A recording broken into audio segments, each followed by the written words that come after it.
with the Frank Sinatra picture called Dirty Dingus McGee, that, as the bottom feature, and I thought, oh boy, I'm dead here. Well, in New Orleans, where I grew up, it opened on a double bill with Alice in Wonderland, the Really? Donald Sutherland movie, and I had to see it at the drive-in. Oh my God. Now, I've later subsequently seen it on larger screens. I and had things like that. something happened to me, which I don't know whether it was a dream or what the hell it was. I was at a Hollywood party, and a guy came up to me and he said, I'm remaking Get Carter. And I said, oh, are you? I said, I'll play his dad, now. So he said, no, he said, with you. And he disappeared, and I can't think of who the hell he was. It was a very dark Hollywood party. Probably Quentin Tarantino, because he likes that movie. No, I'd have recognized Quentin Tarantino.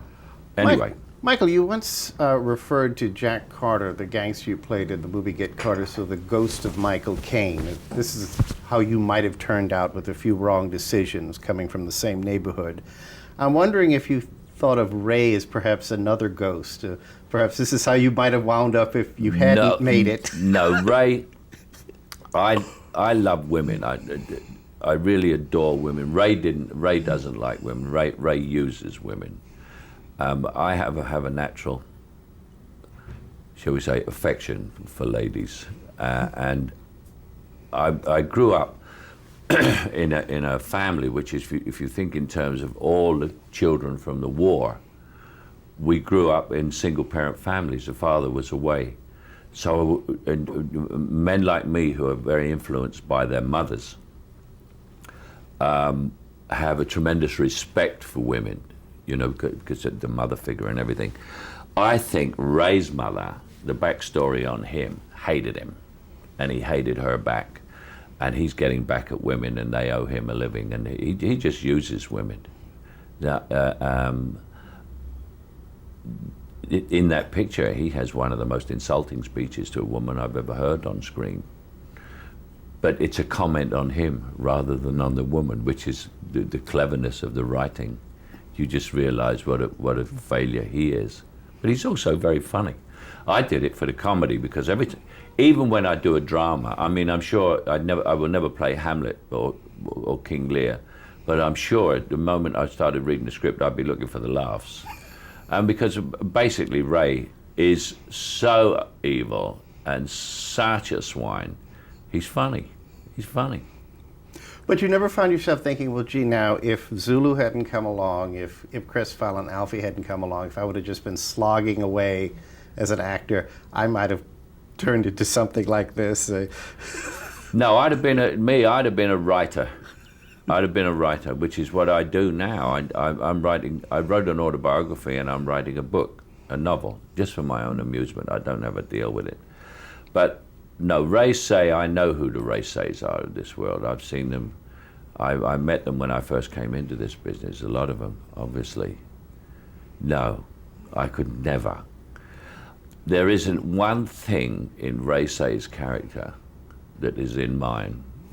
I don't think we share an iota of thought or anything. Everything he did, the only thing that's in his character that is in mine is he's funny. He is funny, and I like to be funny. I was going to be funny this morning, but I decided not to. Well, I got all serious there. Go on. Well, that brings up a point that, in a curious kind of way, the little voice character is almost a metaphor for acting itself, in that, the only way she can express herself is to sing songs that Shirley Bassey or Judy Garland sung. You aren't Alfie. You aren't Harry Palmer. No. But you get to be them and express yourself through their characters. Well, that's a great thing. That's what stops actors. I always think actors are kind of potential lunatics who don't go nuts because they become actors and get rid of all their frustrations. I mean, I've been a captain of a great football team with Pele. I've been a Battle of Britain pilot.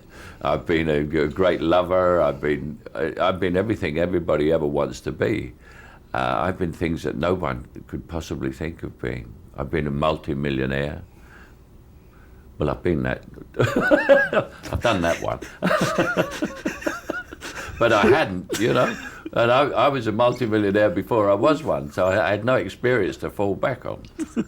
And now I get to play. I always get to play guys that I'm not. I get to play poor guys who are not fathers, who hate women, or hate someone. I'm not poor. I'm a father, and an excellent one. Ask my daughters. I have 2 daughters, and I love women. And it's quite strange the characters I get, but it's very interesting to play things that you're not. And I couldn't ever play things. I couldn't ever play me, because it'd be too boring. I'm a man who's been married to the same woman for 27 years, who does gardening and cooking as a hobby. You take that to a studio, they say, well, Michael, I wonder. That's why they call it acting. That's why they call it acting, yeah. Thank you very much. Thank you, sir. Oh, good. We can